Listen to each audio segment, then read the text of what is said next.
Hey, what up guys, welcome here to today's video. Today we'll be installing a oil cooler on the car and some seat harnesses as well. So the reason I'm installing an oil cooler is to hopefully get those oil temperatures down in the car. As you guys saw in the last video that I posted, we actually had to take off the hood in the event to keep the oil temperatures down. So I'm hoping with this oil cooler, those oil temperatures go down. And the reason for these seat harnesses is because with those stock seat belts, we're all over the place flying around in the car. And hopefully with these, they help us stay in place, and that way I'm not flying around whenever I'm turning. Alright guys, so we're gonna start by installing the oil cooler. It's my first time installing one. Basically, we gotta drain the oil, remove the bumper, and just put this oil cooler together. So I'm gonna start by removing the bumper and then draining the oil. So let's get started.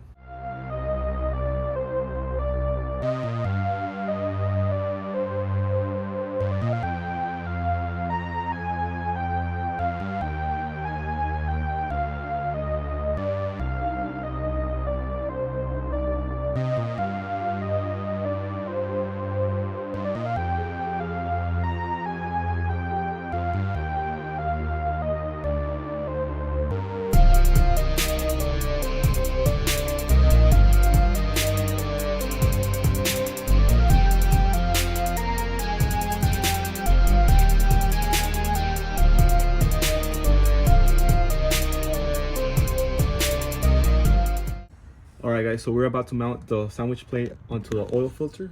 If you guys have a 09 to 2011 370Zs that don't have the oil cooler from factory, make sure you point the sandwich plate towards the alternator and the sway bar. So we're just gonna do this, and it goes like this onto the oil filter housing. But yeah, just make sure you read the instructions. I think the next step is to run the lines through the front. See, we already went ahead and mounted the sandwich plate as well as the line. Before I mount that line, I'm gonna install the oil cooler first. As you can see, we already went ahead and mounted the oil cooler in place. Two things I had to modify. First was cutting this tab over here just to make sure it cleared the AC line. And as you can see, it's already sitting in place.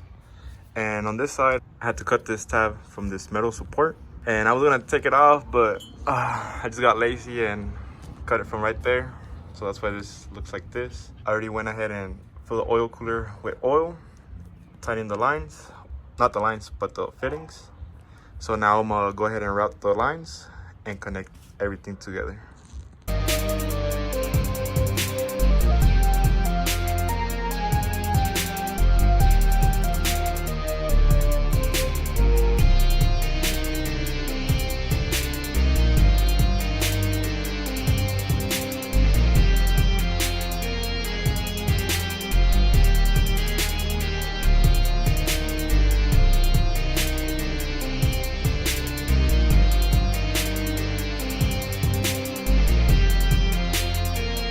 So we already got the lines mounted in place as well as zip tied together, and we also went ahead and put the oil filter in place.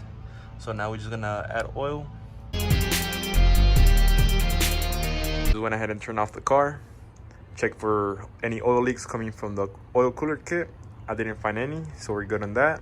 So if you're doing an oil cooler kit just like me, make sure you tighten your fittings and your lines, especially your sandwich plate, because you don't want to take that filter out and drain your oil just to tighten the sandwich plate.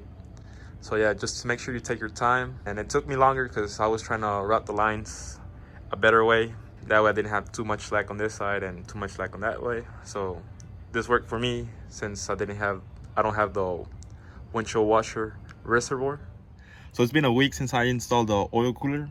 And as you can see behind me, we got the seat harnesses in place, but not fully installed. And then we have a drift event going on today. So I'm gonna try to knock these before the event and get ready at the same time. All right guys, so we just went ahead and installed the seat harnesses as well as the harness bar. As you can see, we got Jordan in the back adjusting my seat harness. We're about to hop on track. We just gotta put the drift bearings.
today's video. And I know that the video was probably all over the place, but as you saw, I left everything till last minute. But I still had a good time at the event.